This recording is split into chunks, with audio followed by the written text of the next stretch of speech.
Years ago when I built my house, I roughed in the drain for a utility sink down in my basement, but I've waited until now to put it in, and I'm going to use one of these great utility sinks, but I don't like the ones with legs. I like the ones that have a bracket that comes with it that allows you to hang the entire sink on the wall and not have any legs in the way when you want to store things or clean the floor.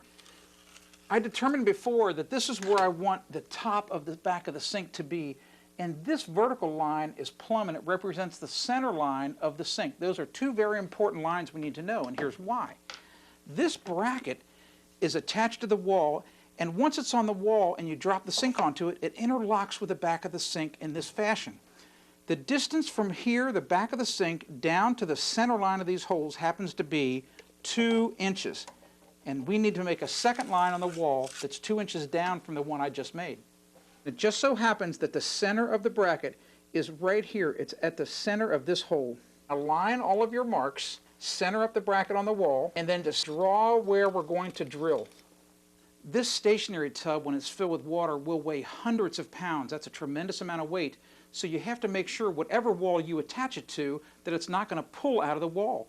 And in concrete, I prefer these stud anchors. These are 3/8 of an inch in diameter, extremely strong, and when I tighten these nuts after I'm done, you will not be able to pull that steel bracket off of the wall.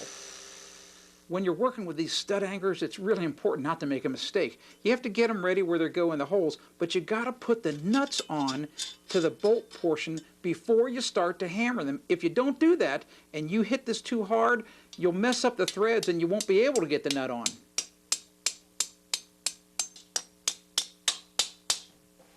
The last step is just to finger tighten the nuts and just use a wrench to tighten them the rest of the way. The bracket's in place. The last step is just to slide the sink over, drop it down onto the bracket. We're done. It's easy. You can do this. I'm Tim Carter, Ask the Builder. If you want to discover more home improvement tips, go to askthebuilder.com.